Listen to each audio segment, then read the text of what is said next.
Welcome in, folks, to another hour here on WRMN. We're going to center this one about a newly released podcast episode for Season 3, Episode 2 of Somebody Knows Something. Now, there is also a new one that also has been released, Season 3, Episode 3, that will be showcased on another day. But today we want to showcase this one. This is Somebody Knows Something.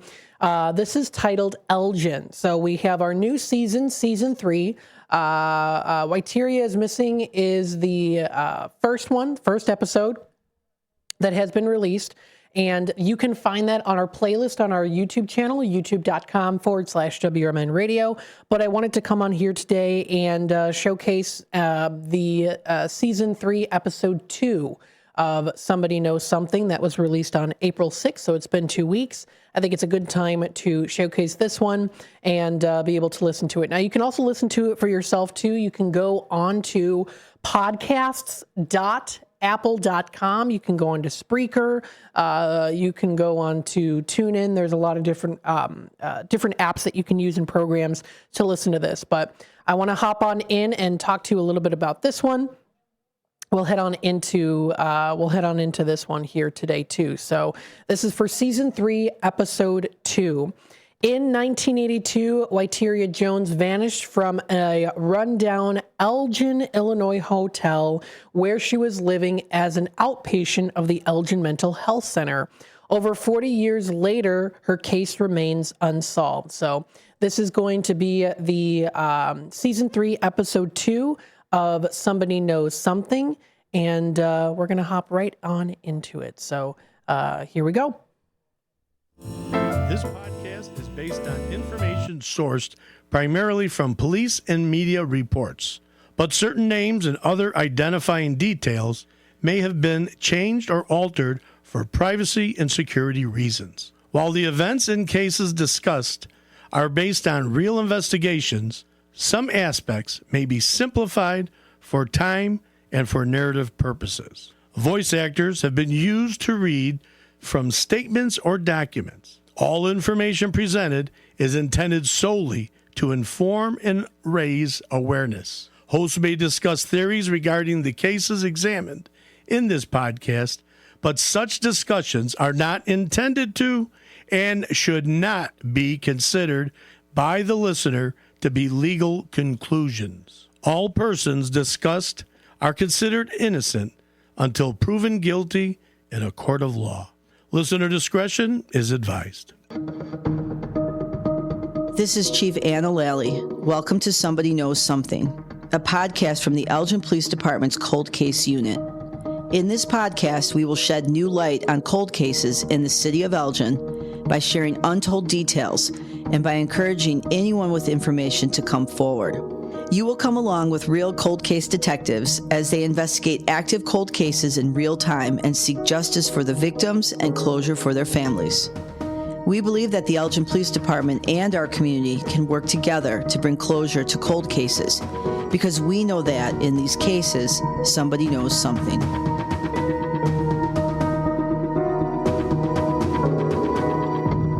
Hello, and welcome to Somebody Knows Something, the Elgin Police Department Cold Case Podcast. My name is Detective Andrew Houghton. And I'm Detective Chris Hall. Last episode, we broke down the original case report for Whyteria Jones's disappearance in the fall of 1982. We also detailed that she was seeking treatment at the Elgin Mental Health Center, living at the Douglas Hotel in downtown Elgin, and we also explained that there was a huge time delay for this case. With a huge gap in time and the limited information from 1982 to 1983, we will face unique challenges in this case. And we do anticipate that this case will take us to other cities outside of Elgin as we continue our search for Whyteria Jones. In this episode, we will start our investigation here in Elgin with several sites that are related to Whyteria and her disappearance. The first location is the site of the Douglas Hotel, the same location where, in 1977, witnesses sat in the courtyard as Casey Cowles was murdered in the alleyway just outside. Could this location be the scene of another crime 5 years later? Well, we're going to try to find out.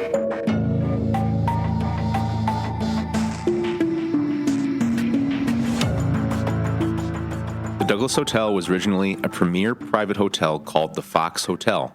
Built in 1925, it contained 125 modern fireproof rooms and an elite dining room.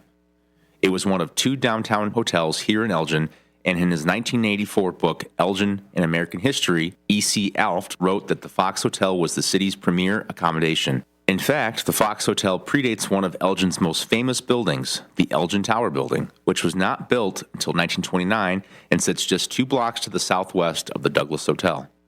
The Elgin Tower Building is 186 feet tall and has 15 stories. In 1929, the Art Deco-style building became the city's first so-called skyscraper and housed the Home National Bank and Home National Savings and Trust. But the Fox Hotel had been around for 4 years already. It was welcoming guests to the industrial hub that was 1920s Elgin. In the early 1900s, Elgin was growing. The Elgin National Watch Factory, located near downtown, was the largest producer of fine watches in the United States. And the Elgin Sweeper Corporation was founded when John Murphy, an Elgin resident, invented the first motorized street sweeper in 1914. Other factories like the Woodruff and Edwards Foundry, which was the site of Guadalupe Alanis' murder in 1971 from season 2, also employed hundreds of workers, and area railways connected Elgin to major hubs like Galena and Chicago. In short, business was booming in Elgin, so hotels began to pop up to handle that influx of visitors into the city. The Fox Hotel enjoyed nearly 50 years of prosperity, but like many other businesses in downtown Elgin, especially after the Elgin National Watch Company closed in 1965 and the economy waned, the hotel sadly began to fall in hard times. By 1975, the once elite hotel became housing units for the Elgin Mental Health Center, with the once fancy hotel rooms housing over 100 outpatients for the center. Sometime in 1982, Witeria Jones became one of those tenants when she moved into what was once called the Fox Hotel, but was now known as the Douglas Hotel on the corner of Douglas and Division Streets in downtown Elgin. The U.S. Public Records Index from 1950 to 1993 lists Witeria as a residence at the Douglas Hotel address on May 1st, 1982. So, we do know that at least by May of 1982, she was living there. Then on October 1st, 1982, the hotel closed its doors for good. I would add that the cover art for this episode is actually from January 5th of 1983, and it depicts people boarding up the property.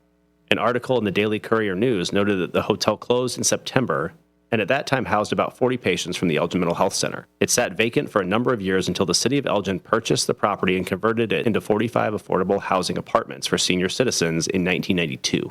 The exterior of the 4-story building looks almost identical to pictures we have seen from the Fox Hotel from the early 1920s, but the interior has certainly changed and updated drastically, especially since 1982 when it closed.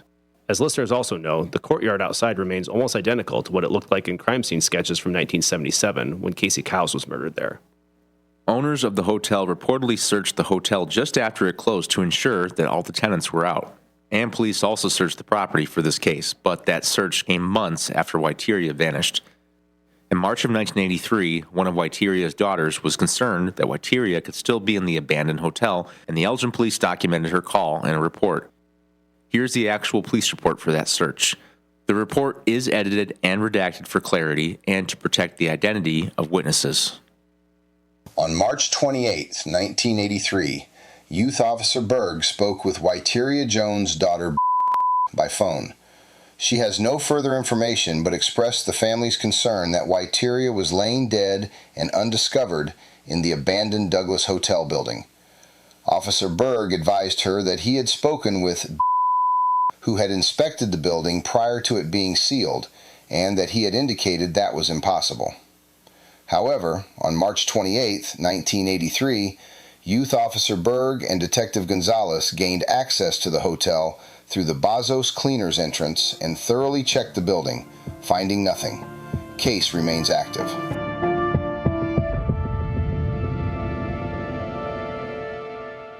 We decided that even though the property is different than what it was in 1982, visiting the physical building would be useful. We first looked to see if we could visit the hotel with the original owners, just like Andrew and Matt did with PM Bentley's in Season 1. But the original owners, Chester and June Zima, are both deceased. June died in 2001 and Chester died in 2008. However, one of their sons, who was quoted in the original police report as saying that he saw Witeria around that time when the hotel closed, is still alive, so we reached out to him. That witness has since retired and moved out of state. And while he did remember the Douglas Hotel and told us that he did sometimes work there in 1982 or 1983, he didn't really recall anything about Witeria's case. He did remember that the hotel was closed in 1982 and that a number of tenants were patients from the Elgin Mental Health Center. But beyond that, he didn't really have a lot of new information to provide us. We also asked about any old records for tenants or any other similar records, but as you can imagine, records that old do not appear to have been retained. And unfortunately, because he didn't recall anything about this case, he also could not recall what bus stop he told police he saw Witeria at in 1982. It does at least make some sense that he may not recall this incident. It was a random question from law enforcement over 40 years ago for a family member of the owners. The fact that he didn't recall Witeria's name or anything about this case is not that shocking to us. It would be nice to know what bus stop he reportedly saw her at and anything else that he might remember. But we are talking about something that happened over 40 years ago. And unfortunately, we don't have the former owner to walk us around the building to see what's changed. Even so, we plan to continue working to see if we can track down records for the hotel from the 1980s if they still exist. And we certainly are not writing off the theory that something could have happened to Witeria at the Douglas Hotel. As of the date of this recording, we have not been able to gather much new information about Witeria, if she had a roommate, if she planned to go somewhere else when she moved out, or what she was wearing when she left, what bus stop she was at, or what type of belongings she had. So basically, we're still at square one when it comes to her time at the Douglas Hotel. Yeah, and as we said in our last episode, that's one reason why we chose this case for Season 3. We desperately need information from the public to try to piece together more information on Witeria's time here in Elgin. So if you know anyone who lived at the Douglas Hotel, who worked at the Douglas Hotel, who worked at the Elgin Mental Health Center, or knew Witeria specifically in any capacity, please contact us. We'd love to know more about what she was like, any friends she had, relationships that she had, and any other information about her time here in Elgin. Well, even though we don't have the prior owner available, we decided that going to the actual hotel building would be useful for this case. So this past week, Andrew and I headed over to the Douglas Hotel with Detective Steriker to see the place where Witeria lived while she was in Elgin. Well, we came in the courtyard from where Casey Kyle's place was, and the lobby's a pretty big area. Yeah, the front desk is down here too. I would assume this is maybe where it was in 1982, 83 also. Yeah, that makes the most sense. And wait, look at the stairway. It's all marble. It has to be original to the hotel from the 1920s, I would think. I know the Fox Hotel was pretty swanky back then. Yeah, it was a premier hotel. Why don't we head up and let's take a look at the rest of the building. All right, so it's 4 total floors, but the basement was kind of just an electrical room. There's sort of these 2 different wings, and all these walls are drywall. I mean, back in the 20s, this would have been plaster. You wouldn't have had drywall back in 1920 when the building was built. We don't know what it would have been in the 80s, but it's certainly been updated since then. Yeah, we know that they update this place a lot, and there's new electrical, there's new plumbing, and then the city converted it completely from multiple hotel rooms into multi-room units. Well, I'm not very tall, but it is a little claustrophobic in here. The ceilings are really low as you come up the steps to each floor. But we don't know which room she was in, right? We don't even know which floor, I don't think. Yeah, that's right. Hopefully we can get more records as we keep looking into this, but it would be nice to know which floor she was actually on, and it's pretty important if she had a roommate too. We don't even know if she was by herself.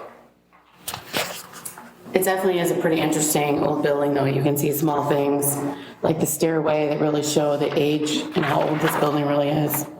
Yeah, if you look out the front door, I mean, we came in through the courtyard, but when you come out onto Division Street, you're basically right in downtown here, so there had to be a bus stop nearby. Yeah, I would say it's pretty critical. We definitely need to know where the bus stops were.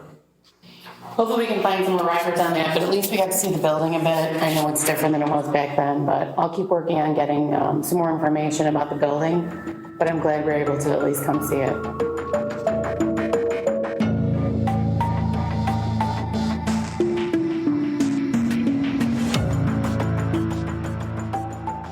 Beth will continue to help gather records and information about the building itself. And as we laid out in episode 1, one theory is that something could have happened to Witeria at the hotel. Or maybe she never even left the property. But ownership and police did do a thorough search, and we have at least one witness who claims that he saw Witeria at a bus stop. While it's possible that something happened at the hotel or here in Elgin, so far we don't have evidence of that, and we feel pretty confident that her remains were not concealed in the wall or the basement or some other area of the actual building. Like you said, Chris, in 1992, the city didn't just throw up some new paint on the walls of this hotel. They completely gutted the interior and renovated, so it's much less likely that some concealed remains would be in the hotel. And if they were, it seems more likely that they would have been located during extensive renovations. Very true. I had mentioned that it was rehabbed when we were out there, but listeners should know that the property was converted from the 125 total hotel rooms into 45 apartments with new electric, plumbing, and other updates. So it does seem unlikely that some concealed remains would be missed. And the hotel was close to the main bus stops and train station. So let's consider those options as we continue our investigation here in downtown Elgin.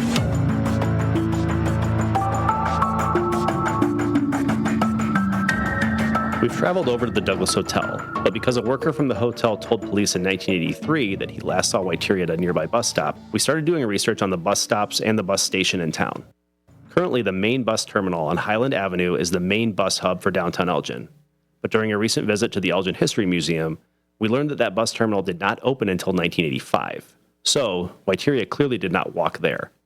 We even looked into the weather for the last week of September and the first week of October as well. It was cool all week with a light drizzle or rain almost every day from Monday, September 27th through Monday, October 4th. The day that the owner thought he saw Whyteria was on or about October 1st, which was also a Friday. But we can't be certain that it was exactly October 1st. We only know that that day was the day that the tenants had to be out of the building. If Whyteria was waiting for a bus near the Douglas Hotel, we also learned from the Elgin History Museum that there was a bus stop at 9 North Grove Avenue, which is near the Elgin Tower building and just about a block from the hotel. So it's possible that she could have walked just down the street to hop a bus. We also reached out to Beth's dad, who is a retired lieutenant from the Elgin Police Department. He confirmed that the bus stop was on Grove. He said that the buses would drive south on Grove and pick up passengers, then turn east onto Chicago Street, and that the buses would also come north on Grove and turn west onto Highland Avenue. Both streets are still one-way streets, and so that's how the downtown bus traffic was laid out back in the 1980s. We should also note that the train lines were just across the river as well, just a few blocks from the hotel, so we will need to consider train travel as a viable option as we work through this case. Yeah, I agree. I think that if she was seen outside and was actually at a bus stop or heading to a bus stop and had luggage with her, she likely planned to travel somewhere, possibly home or to Joliet based on witness statements. Or maybe she had some other place in mind if she did leave Elgin. But there's one more place in town that we want to describe in this episode before we move on to other cities, because Whyteria did receive care from a facility while here in town. That location is called the Elgin Mental Health Center.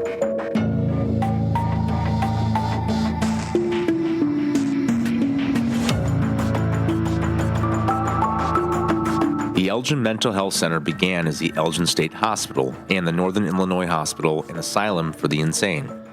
The state of Illinois broke ground along what is now called Illinois Route 31, just south of what is now Illinois Route 20 in 1870, and opened the first portions of that facility in 1872. The building finally was completed in 1874. The son of Joseph Smith, the founder of the Church of Jesus Christ of Latter-day Saints, was committed there in 1877, and he actually died there in 1904. Also in 1945, a man named Emanuel Bronner, the founder of an organic soap company called Dr. Bronner's Magic Soaps, was arrested and committed to the hospital while speaking at the University of Chicago. He reportedly received shock treatments, but later escaped and fled to California. There's all sorts of odd and interesting history around Elgin if you know where to look. And the Elgin Mental Health Center is no exception to that. Much of the original hospital is gone, but the Elgin Mental Health Center still operates today, mostly housing forensic patients who have been deemed unfit to stand trial and ordered committed to the state. This facility is where Whyteria came for treatment in 1982, also receiving outpatient care and ultimately moving into the Douglas Hotel. So basically, the Elgin Mental Health Center is the only reason she ended up in Elgin and the only reason she is now a missing person on our caseload. If it didn't exist, Whyteria probably would never have come to Elgin in the first place. So we decided to drive up to the facility just to see the place that brought Whyteria to Elgin. I think you can go straight. So in that little book, one of the books I was looking at, it was called like the Northern Illinois Hospital for the Insane, I think is what it was titled back then. It's such a nice... Yeah, back in like 1870, I think. It's a building that's old, in good shape. That's the first time I've seen that building like a gym. in person now. A what? I mean, that's the first time I've seen that building in person now. Yeah. Yeah, that big circle tower. I think I read that the people that built Marina Towers also designed that building. See anything in the front? I wonder if that big theater that we saw at the History Museum is still out here, or if they tore that building down. I thought one of them said it caught on fire. I don't know if that was the one or not. At the smokestacks. I mean, this place was its own city. It had its own The power thing I read, it plant. was like 150 acres. Yeah. That's crazy. Maybe I'm reading the wrong thing, but it's like its own little town. Some cottages in the back end. There used to be other buildings out here too that are obviously gone. Yeah, a lot of these have been closed. It seems like, I know we're still waiting on records from the mental health center, but it seems like maybe she got care out here first and then was moved over to the Douglas Hotel, or maybe she was just at the Douglas Hotel the entire time. It's hard to tell until we get... I would guess she was getting treatment here initially, right? Well, like my dad was saying that like once they started releasing people out back into mainstream Society. they didn't have a place to stay. I would guess she's probably still getting some sort of treatment right away. Yeah, Or she would have moved back to Aurora, you would think? Yeah, she was I don't getting the know. Fox Valley Mental Health Center treatment. But hopefully we'll get those records soon. They'll be able to tell us how long she was here and if she was physically out here before she was moved. It's just taking a long time to get those kind of records. Yeah. It's an interesting little building. Yeah. It's definitely an interesting property. Yeah. Definitely see it's seen better years. It's still there though. You got the old circle building. I don't know what that was like a... I think it looks Administration looks building, it looks kind of like it's abandoned at this point. Yeah. Yeah, so that fence around it looks like it's probably... Yeah, they talked about tearing it down. I'd seen an article about them talking about tearing it down, but it's such a unique building. Probably got some kept sort it of... there. Yeah. I know that last season we discussed the murder of Lori Jean Bolger in the summer of 1976. And during that episode, we also detailed that William Reinbold, a suspect in her murder, was arrested in 1970 after he attacked a nurse, Ann Ward, who was walking back to the Elgin Mental Health Center property. Reinbold had followed her from downtown Elgin to the edge of the property. As she walked near a small footbridge, he hit her from behind and dragged her into a culvert under Illinois Route 31, where he stabbed her 45 times with a 2-inch pocket knife. Ann Ward survived, and William Reinbold was sentenced to 10 years in prison for that attempted murder case. Unfortunately, Ann's attack in 1970 was not the last case that happened at the Elgin Mental Health Center through the 1970s and 1980s. In fact, there have been 4 murders on the property, and one of those murders was in 1982, just 4 months before Whyteria disappeared. As Chris said, there were 4 murders at the Elgin Mental Health Center in the years before and after Whyteria's disappearance.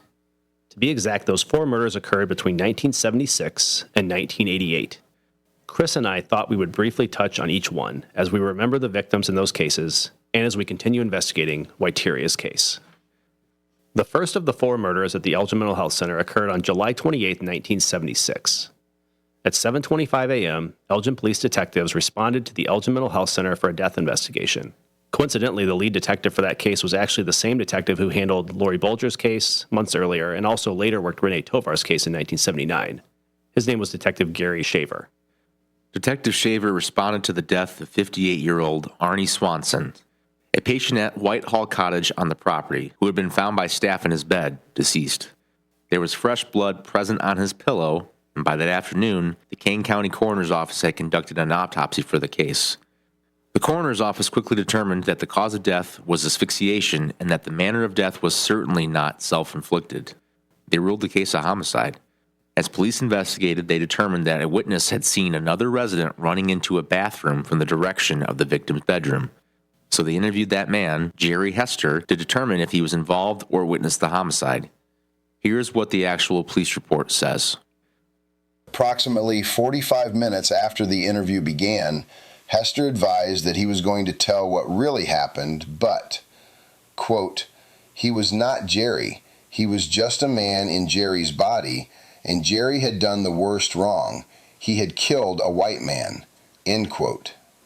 Detective Shaver asked Jerry Hester what he meant by this statement, and at this time he replied to the effect that Jerry had killed his friend Arnie. Jerry Hester went on to say that he both strangled and suffocated Arnie Swanson with a rope and a pillow, although these statements were never used in any prosecution. Jerry Hester was later sent to the Chester, Illinois Mental Health Facility and deemed unfit to stand trial for murder. As far as we can tell, based on those records, he was never released.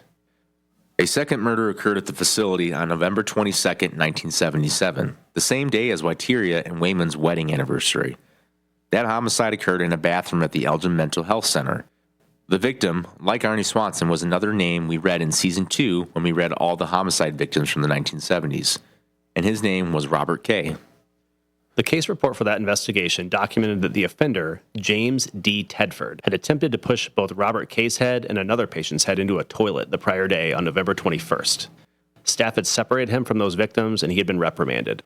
However, on November 22nd, staff found Robert Kay with his head in the washroom's toilet and they observed Tedford in the bathroom as well. Robert Kay was unconscious and not breathing. Tedford later admitted that, "I did it to the man and I'm sorry," and advised that he had killed Kay in the bathroom. He was charged with murder and transferred to the Maximum Security Center in Chester, Illinois, just like Jerry Hester. On February 21, 1980, James D. Tedford was found not guilty by reason of insanity and was also committed to the Department of Mental Health for the remainder of his life. As Chris said, we read both the names of Arnie Swanson and Robert Kay in our final episode of Season 2. But now our listeners have a little bit more information about those 1970s homicides. However, there are a total of 4 murders on the property in our closed homicide case files, and the next one happened just 4 months before Wyteria disappeared.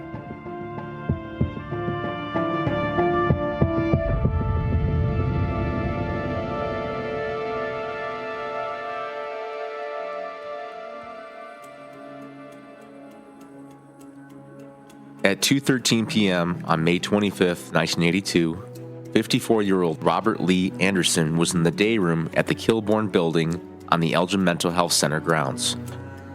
Another temporary patient, Thomas Lee McNeil, began arguing with Robert before grabbing a wooden chair and beating Robert with it as other witnesses looked on.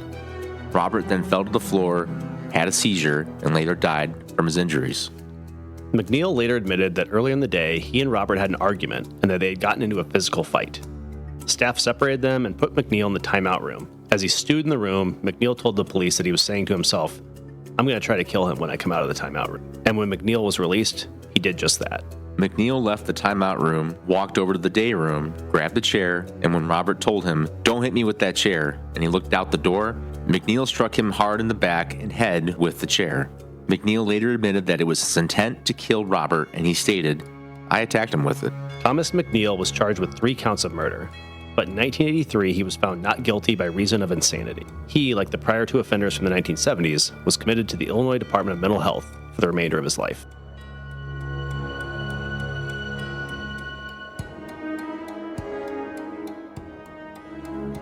Robert Anderson was not the last homicide victim at the property. One more victim was killed there on December 1st, 1988. Leroy Porter, a 35-year-old black man who was receiving treatment at the facility, had gotten into an argument with another patient, Denver Hampton, over some clothing that Leroy was wearing. Hampton accused Leroy of stealing the clothing and began hitting him before strangling him with a belt. Denver Hampton was charged in that case, but like the other 3 murders, he was never convicted. Rather, Denver Hampton was also transferred to the custody of the Illinois Department of Health. We know Wyteria had some connections to the Elgin Mental Health Center, and we are still waiting on those records to determine if she was ever actually housed there or had any contact with any of the people involved in any of those cases. While there are no connections between her and those specific cases, Andrea and I wanted to highlight and remember those victims as well as we worked on this season. We both feel that it's important to get an idea of the history of the facility and remember the 4 victims who are listed in our homicide files. Arnie Swanson was a 58-year-old patient when he was murdered, and Robert Kay was 63. Both were murdered here in Elgin in the 1970s. Robert Anderson was 54, and Leroy Porter was only 35 years old when they were both also found murdered here in Elgin. 4 men, 4 mental health patients, and 4 murder victims. The 4 victims in all these cases were patients at a facility where they were supposed to be getting mental health care, and they were killed there by other patients. It really highlights the issues with the history of both mental health and mental health care here in our state. When you read Leroy Porter's case, for example, Leroy was reportedly your average 6-year-old child when he started school. But when he was about 7 years old, his aunt allegedly caught him stealing money out of her purse, and she beat him so severely in the head with a cane that it caused brain damage. Leroy was moved from his general education classroom at school to a special education classroom and showed little to no improvement after his injury. He slipped into a life of petty crime, shoplifting, and the like, and then in his teenage years began abusing alcohol and drugs. He dropped out of school in the 9th grade and never held a job before bouncing around and in and out of the criminal justice system. He then spent time at the Auty Youth Home as a juvenile, then the Chester Mental Health Center from 1979 to 1983, and was finally sent to the Elgin Mental Health Center in 1985, where he remained until his murder in 1988. Today, mental health care for people like Arnie Swanson, Robert Kay, Robert Anderson, and Leroy Porter is different, but it's still not perfect. Many clinics around the state closed in the 2000s, but we do have resources here in Elgin. Here at the Elgin Police Department, we've become a national model for policing when it comes to mental health. We use specially trained officers on our emergency services detail to respond to people in mental health crisis, along with trained social workers who respond as well to the scene with us. I myself spent time working in ESD before I became a detective, so I know the work that they do on a daily basis. We are leading the charge to change how police deal with people in crisis. We also use crisis negotiators with our SWAT team and partner with area mental health facilities as well. The Elgin Police Department also created the Collaborative Crisis Services Unit to coordinate with our homeless population and with people suffering from mental illness and to help arrange services. Like ESD, CCSU uses a co-response model which pairs police officers with mental health professionals. CCSU conducts follow-up visits for individuals who could benefit from mental health or behavioral health services, and they utilize community resources, including our own social services unit, to connect those individuals with services. The goal is simple: to reduce patrol calls for service for those people and to help them get the care that they need. CCSU has 3 primary areas of focus: mental and behavioral health, substance use disorder services, and homelessness issues. Many people have come to Elgin to receive care for mental health, and the Elgin Mental Health Center has been here in Elgin for over 150 years. But we'd like to think that if Whyteria had moved to Elgin today rather than 1982, she would have received many more services, including assistance with moving her to a new location when the Douglas Hotel closed. Unfortunately, a lot of those services that we now have just didn't exist in 1982 for Whyteria, which is tragic. And the lack of those services might be a part of the reason she disappeared.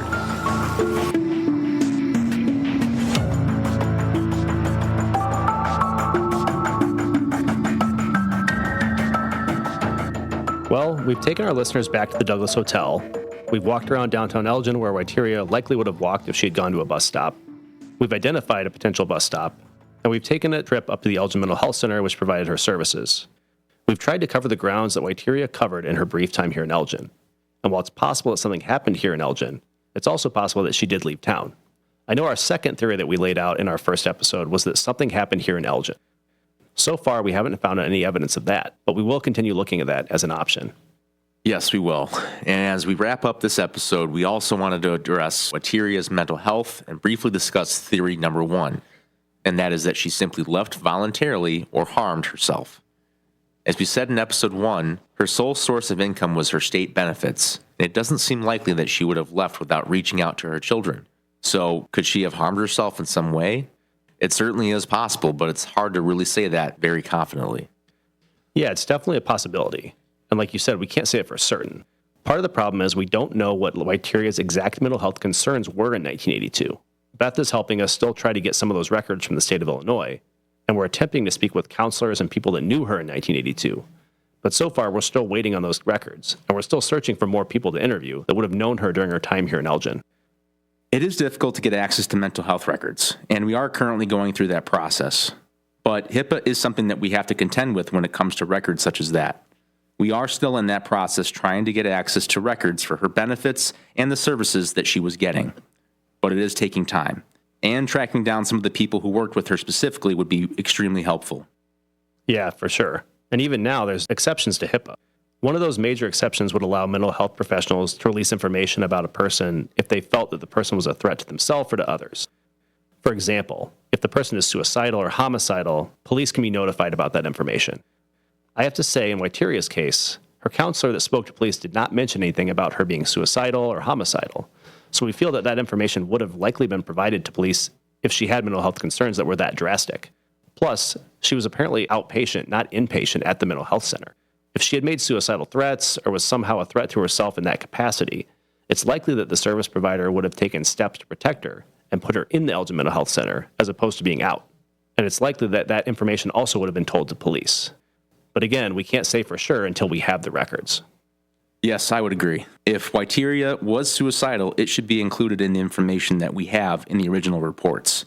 And where would she go to harm herself? Why would she still be missing over 40 years later? It seems fairly unlikely. As you said, we can't ever take an option 100% off the table, but the idea that she was suicidal while seeking treatment seems highly unlikely. Hopefully we were able to get more records and track down more people who knew her in 1982 to get a better idea of her state of mind. But for now, we at least feel that the idea that she left voluntarily without telling her children and without arranging to continue receiving her state benefits isn't so likely as other theories for this case. Similarly, the idea that she harmed herself also seems less likely than other options, at least at this point in the investigation. Well, we have covered theory 1 and theory number 2 in this episode. Both Chris and I feel that theory number 1, that Waiteria simply voluntarily left or harmed herself in some way, is fairly unlikely. But without additional records and evidence, we can't write that off entirely. Similarly, we haven't found any evidence to support that someone harmed her here in Elgin, and we feel fairly certain that her remains are not located within the old hotel site. But again, we need more information from the public and more records to try to piece together who she associated with in Elgin, who she lived with at the hotel, and what her life was really like when she lived here. Without that background information, we certainly can't rule out anything, including that something happened here in Elgin. Yes. So again, if you have any information about Waiteria Jones, please contact us. Background on her time here in Elgin, her hobbies, friends, her social activities, those all help us understand more about her.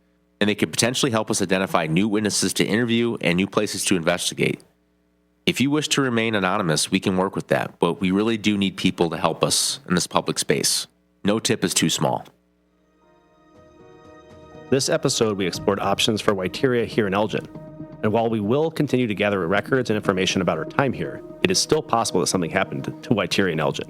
Our investigation is about to take us, however, to other places that she might have traveled. Next episode, we will travel to Joliet, Illinois, as we continue our search for answers in Waiteria's case. We will work to identify and visit the hotel where one witness claims she planned to move, and we will seek out similar missing person cases that could be related to her disappearance. So please join us next time as we continue our search for Waiteria Jones here on Somebody Knows Something.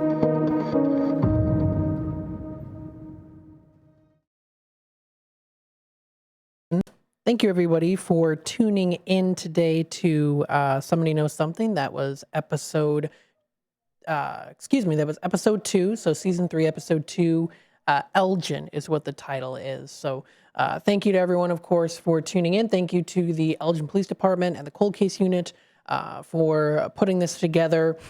We are honored to be a part of this with you. We're honored to be able to get the word out. And again, if you have any information, please feel free to contact, of course, the Cold Case Department. You can email them coldcasetips@elginil.gov or via phone at 1-847-289-COLD. That's 1-847-289-COLD. A list of all cold case missing persons and homicide cases, as well as additional information about the Elgin Police Department Cold Case Unit, can also be found on their website at www.elgincoldcases.com. That's elgincoldcases.com. If you want to find out more information on them, again, that's elgincoldcases.com. If you go onto their podcast page, it does show exactly the podcast, Somebody Knows Something. And again, they are a branch of the Elgin Police Department. So that's Elgin PD Cold Cases. You can check out more information on different things that have recently happened, any of the other things that are going on. You can meet the team, of course, get some more information about the cold case unit, Detective Andrew Houghton, as well as Detective Chris Hall, as well as Detective Beth Stiraker, who have been working closely to ensure that these hopefully will get solved someday as well too. So please feel free to check out more information. Again, you can report a tip directly through their website, or please feel free to call them. If you want to remain anonymous, you can also do that too, so there's no worries about that. Again, that's cold case tips at elginil.gov. If you do also want to watch some of the previous episodes, or listen to some of the previous episodes, you can find it on Spreaker. There's a link directly through the Cold Case Unit podcast website. You can also go onto our YouTube channel, youtube.com/WRMN Radio, and you can also find it under our playlist. This will also be put in there too. That's playlist for Somebody Knows Something. That is a playlist. We've got 8 videos on there currently right now. You can find some of the previous ones as well too. They've got lots of reviews and views as well. I know that the big cold case that was cracked, of course, was 2 years ago. That was for Karen Sheepers. That case made headline news, and we were fortunate to be a part of it as well too for that. But again, that's all posted. You can find it on our YouTube channel, youtube.com/WRMN Radio. If you want to check out more information about the Elgin Police Department, of course, you can also find them on their website, Elgin PD, or also on Facebook page. They do post pretty regularly up on their Facebook page as well, if you want to find that.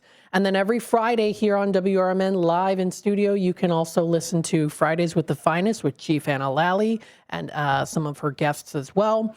And then it is done as a replay at the 2 o'clock hour on Fridays on WRMN. It usually starts at 2:00. Actually, it starts towards the second half of the hour. We have Community Spotlight Show with Steve Thorne starting at 2:06 every Friday. And then after that segment, then we hop into our replay of the Fridays with the Finest with Chief Lally. So again, all that information is posted. You can find that on our website. You can also find it on our YouTube channel. Our website has been updated as well. So if you want to check it out, WRMN 1410 and Fox Sports Radio, local talk, live sports, Fox River Valley Radio all day. Our new lineup is available. You can check it out on the air. What is available on the air? Listen and connect. You can listen live, also connect on our YouTube page. It does direct you directly to our YouTube page as well through that new link, the live access. It also does feature the program schedule, including featured local block from 6 to 8. That is the morning show, is the big one that's featured on our website. So don't hesitate to look that up. That's for weekdays. You can also check out our lineup for what is available on Saturdays and what is available on Sundays. So everything is there for you to check out, utilize these tools. We still, of course, do have our Sunday morning specialty programs, including the Emmanuel Lutheran Church, the Lutheran Hour, Holy Trinity Lutheran Church as well. So feel free to also listen to those. Those are available on Sundays. We also do have links to our Facebook page, our Instagram page, the Apple app and Android app, where to download it and how to download it. So please don't hesitate. Check it out. Our new website is pretty easy to access. If you have any questions, feel free to contact us today, 847-741-7700. Or you can also, of course, feel free to email me if you'd like, matt@WRMN1410.com. I try to be a little bit more of the centric part communicator here at the station, so feel free to contact me if you'd like to do that. But again, that is WRMN1410.com. That's our website, of course, that you can go to. This does wrap it up here for this hour here on WRMN. We hope that you are tuning in and enjoy the rest of your day. Thanks for listening in.